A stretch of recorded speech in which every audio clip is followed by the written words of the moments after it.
The human delegation arrived on the crystal world of Valerian Prime under the blinding light of twin suns.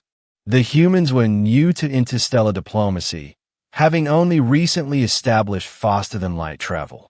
Their representative was Captain Elias Ward, a soldier-turned-diplomat, young, composed, but with eyes that held the weight of loss.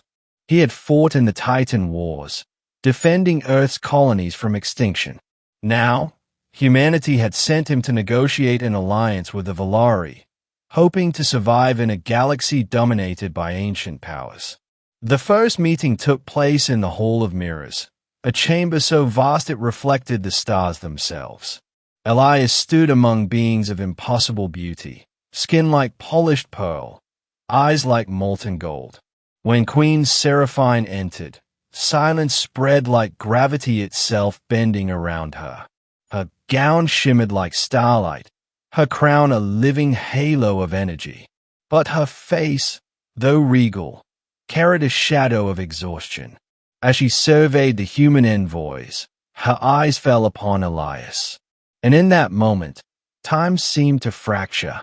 Elias felt it, an invisible pull, as though the air itself had recognized him. Every Valari in the chamber felt it too. Their queen had never before paused before a mortal. Then Seraphyne lifted a slender hand, her voice soft but echoing like thunder. "That man," she declared, pointing at Elias. "He shall be my mate." Gasps filled the chamber. The human envoys froze, disbelief painted on their faces. The Valari nobles stared, aghast. A queen choosing a human was beyond scandalous. It was sacrilege. Elias blinked, caught between awe and terror. "Your Majesty, surely there's a misunderstanding." But her gaze softened. The faintest smile graced her lips. "There is none, Captain Ward. The stars do not err." Within days, the galaxy trembled with rumor. The Valari High Council demanded explanations. The Dominion declared it a violation of species law. Yet Seraphyne remained defiant. To Elias's horror, he was escorted from the human embassy and brought to Ethelian Spire, the royal citadel carved into the side of a floating continent. There, he saw the true face of Valari civilization, towers suspended in the sky, rivers of light instead of water, and beings who lived not by breath but by energy coursing through crystalline veins. Seraphyne treated him not as a prisoner, but as an equal guest. They dined beneath skies of shifting constellations. She asked him of Earth, of oceans and rain and music, things the Valari had long forgotten. And slowly, the distance between them began to fade. He learned that the Valari once thrived on symbiotic energy. They shared life force through connection. But generations of war had weakened them, their bloodlines thinning, their emotions dulled. The Queen's illness, she revealed, was not physical but existential, her essence fading because her people no longer felt the pulse of life. "You humans," she said one night, standing before a suspended ocean of light, "you still burn. You love, you hate, you feel, without restraint. That is your strength and our salvation." Elias couldn't look away from her. "And you think I can save you?" "I don't think," she replied softly. "I know." Their bond deepened, though every whisper in the court condemned it. He taught her laughter. She taught him to hear the songs of the cosmos. When they touched, a surge of light flared between them. Not passion alone, but something older, elemental. But peace never lasts. News of their union ignited outrage. The Valari Council declared Elias a corrupter, accusing him of poisoning their queen's mind. The Dominion threatened to remove the Valari from their ranks. Assassins lurked in shadows of the citadel. Ships patrolled the skies, loyal to factions that demanded the queen renounce the human. Elias urged her to flee. "They'll destroy your empire for this," he said. "For me." But Seraphyne stood before her throne, fire burning in her golden eyes. They will not destroy what they fear, she answered. They will witness what they have forgotten, love's true power.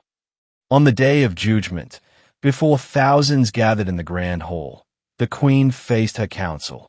She stood tall, Elias at her side, unarmed but defiant.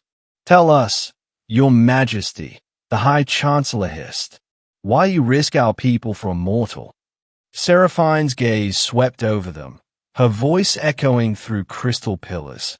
"Because in this man, I found what we lost eons ago, the will to feel, the courage to die for something greater than eternity." Gasps rippled through the assembly. But the council had already decided her fate. "Then you shall share his mortality," the chancellor decreed. "Let your immortality end with him." Before Elias could react, the council's weapon activated. A pulse of void energy surged toward them. Seraphyne turned, spreading her arms wide. The blast struck her full force. Elias screamed. The light consumed her. When it cleared, the hall was silent. The queen's body shimmered, the radiance of divinity fading into something human. Her skin paled, her glow dimmed. She fell into Elias's arms. But she was alive, and when she looked up, her eyes were no longer gold. They were the deep blue of Earth's sky. "I am free," she whispered, "and so are my people." The transformation rippled across the Valari race. Their eternal stillness broke.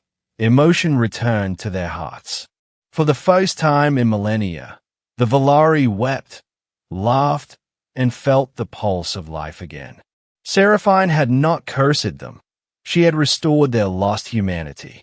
The council fell silent, their authority undone by the will of the people. The old order dissolved, and a new era began, one where the Valari and humans worked side by side, no longer divided by blood or eternity. Years passed.